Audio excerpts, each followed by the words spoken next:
Hi, I'm Rachel, and this is my AM reading for Friday, May 7th, 2021, if I'm being generous. But what it definitely is my first AM reading video of the new month.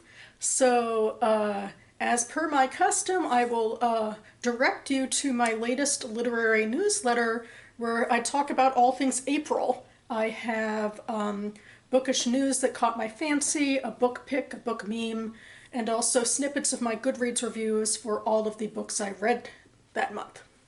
I've talked about all of those books on this channel at one point or another, except for this one, the final one, called The Bone Shard Daughter by Andrea Stewart. This is a fantasy novel that came out last year.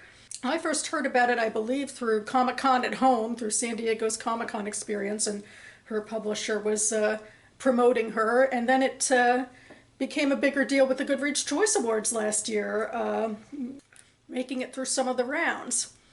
Anyway, this is an adult fantasy novel, and excitingly, I've been talking about YA fantasy last month and the lack of world building in some cases, but in this one we definitely get some world building. This is an epic fantasy land, a magical kingdom ruled by the Sukai family. It's called the Phoenix Empire. It is a kingdom of islands, and the islands move. They sort of move around, like the earth tilts in a way, you can track it.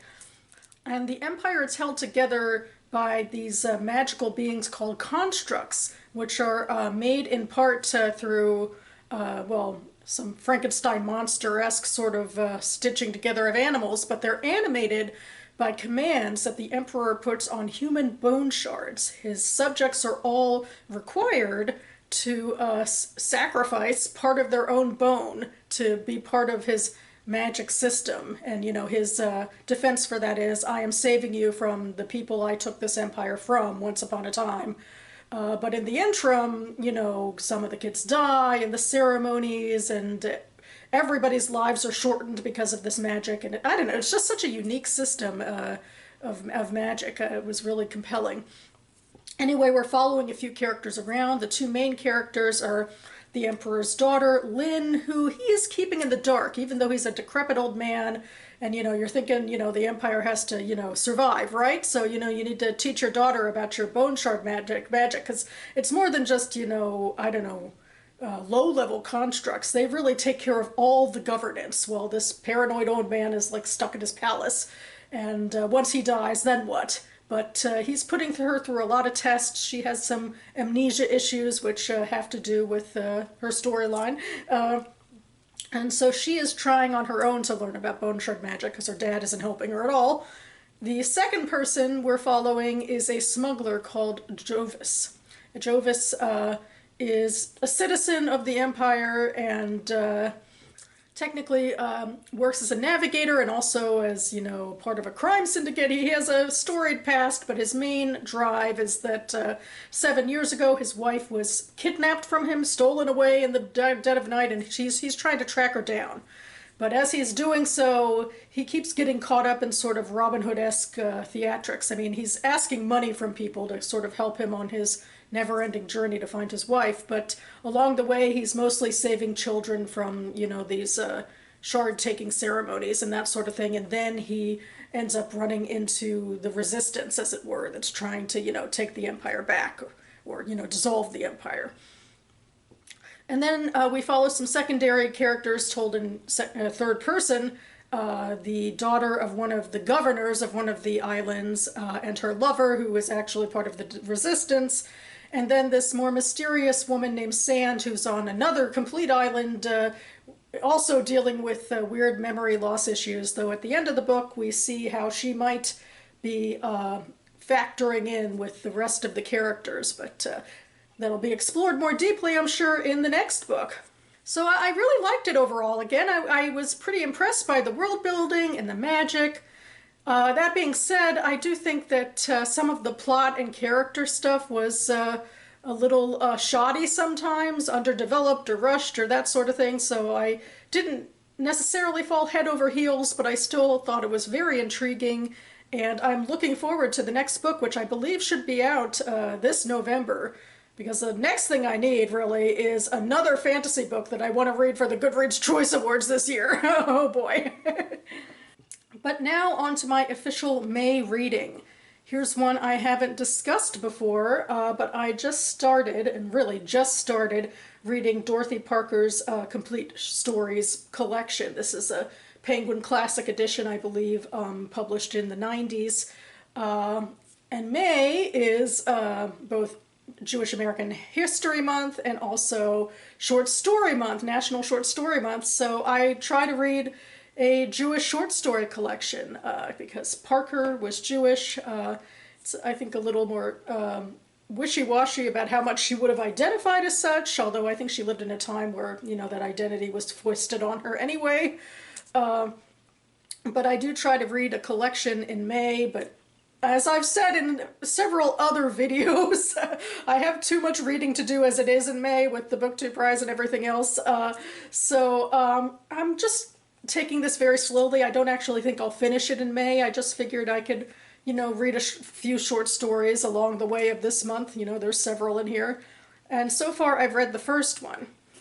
The first story is called Such a Pretty Little Picture. It was published in 1922, and it's a suburban story. Parker, I think, is known for feminist writing, really for being very leftist and being very female-focused for her time. But this story really has to do more with a male character in suburbia who is really feeling out of sorts with his life. He has sort of a advertising job in the city that he, you know, barely cares about.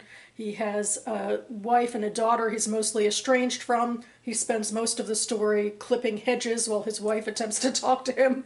And he's basically fantasizing about, you know, walking off the map. And he heard some story on the train to work one day about one guy who just after 20 years of, you know, work and home and work and home, got sick of it and basically said to hell with it one day and just disappeared. And it's something he fantasizes about. And I liked it. I thought the writing was, you know, engaging. And I like the idea of it. It's something I've thought about myself, about, you know, the monotony of life sometimes and what it would be like to disappear. In fact, I put it into one of my own flash fiction stories, you know, that alluring drive to sort of just disappear. So, so far so good with this collection. And another book I've just started is this one. This is The Orchard by David Hopen. This is my fiction pick for the Maybe Midrash Readathon, which I talked about in my last video that I will link down below. But to give a quick summary, this is basically a campus novel or a Bildungsroman taking place in an Orthodox, modern Orthodox high school in Florida. Our main character, Ari Eden, just moved there from a very different environment in Brooklyn, and he's starting to meet up with his new friends. I suppose they will be coming. We already have a prologue, which is more of an epilogue to foreshadow that, you know, dark things are ahead. And I explained in my Maybe Midrash Readathon that this was, The Orchard is based off of a Talmudic story that has some pretty dire straits at hand in it. So yeah, I mean, so far I've read through basically the month of August, which is the month that Ari moves to Florida and starts meeting these new people and having quite different experiences than he was used to. But at the same time, I think he's quite excited for a change of pace because he found his old life pretty stifling. And this one might be a fair bit more exciting, especially because he has sort of a manic pixie dream girl he's already starting to fall for, although she's more of a depressive pixie dream girl. I have heard that Hopen's female characterizations aren't as strong, and so far that definitely seems to be the case with this one character. Granted, she's being perceived through the eyes of this very flawed narrator who doesn't really understand to see women as, you know, fully fledged people, I suppose. Another thing I struggle with this sort of narrative is, you know, Ari is incredibly well read, and the narrative is like peppered with lots of allusions to classical literature, and there's a lot of that sort of witty erudition with him and some of the people he's meeting in Florida. Not all of them, but some of them, to an extent that I'm wondering, is this really real? Is this really how teenagers would talk? I mean, you know, Hopen actually wrote the story, started writing the story at that age. He's a very young writer. And so I would assume that he's also incredibly well read, but you know, there's a difference between knowing things and being able to express them this way. Writing a narrative, you know, gives you more of an edge than real life would, so I don't know. Not to mention that there's a self-aggrandizement to this whole thing that's sort of hinted at the prologue, which talks about Greek tragedy and all of that. I don't know. I'm being a little nitpicky, I suppose. I mean, and overall, I'm very invested like I thought I would be, because the writing is very engaging. Ari and at least some of the male characters he's coming across are pretty engaging, or at least I guess Ari's perception of things is pretty engaging. So trying not to, you know, be too nitpicky here, you know. It is also very nice to have a novel that certainly doesn't shy away from orthodox influences. It's not a novel that will take you by the hand. I mean, speaking as someone who's quasi-religious in a progressive way, there's stuff in here that kind of goes over my head. So, but you know, I have enough of a base knowledge to get through it. But otherwise, I think he does okay with, you know, you won't understand it on its own, but you know, maybe you could kind of understand it in a vague way as it relates to the rest of the story. And so yeah, I mean, still, again, I've only read the first little bit of this, so I guess I will stop rambling now, because I'm sure I'll have more to say. I will check back for the first time next week, when hopefully this will be finished, and then I'll make a maybe midrash, you know, wrap-up video probably in June. And I say I have to finish that book soon, because next on the docket I have this chunkster. This is Red Comet, The Short Life and Blazing Art of Sylvia Plath by Heather Clark. This is one of my BookTube Prize books that I have to read for judging nonfiction Group C of the quarterfinals. This is the chunkiest book on the docket at about 1,000 pages. Yeah. And I have less than a month to finish it, so I figure I need to start it now. Because just like with the short story collection, I don't think I'll be finishing it in one go. It'll probably be something that I read over time, but I have much more of a strict deadline with this book, and it's coming up closer than, you know, June. It's coming up in late May. So yeah, I figure this is the time to start, you know, knocking this book out, I guess. It seems like a knockout book. Anyway, that's all I will say about this. If you want to hear more of my thoughts about this book and the other books on my BookTube Prize ballot, I will link to more information down below.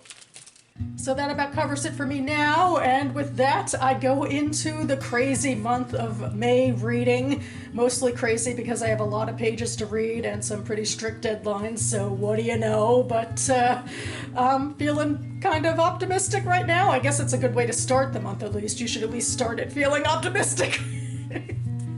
And of course I will be privileging the BookTube Prize, especially as time goes on, I promise. I won't gum up the works for the rest of you and all the hard work we're doing to wrap up the quarterfinals at the end of the month. But in the meantime, Mother's Day is coming up this weekend. I'm returning to Baltimore to spend more time with my family. I picked up my Mother's Day gift for my mom at work today, you know, at a bookstore near work. I talked about the gift I got for her in my latest book haul video. I'm hoping she'll like it. Maybe we can have a reading date together. She can read her book, and I have plenty to read as well. Speaking of more reading, I will be back on this channel later this week to do my page 112 tag for May, because I love that tag too much to give it up, even though I have enough reading on my plate as it is. I'm hoping for a short book, definitely. We'll see how it goes. But in the meantime, thanks so much for watching, everyone, and I'll see you next time.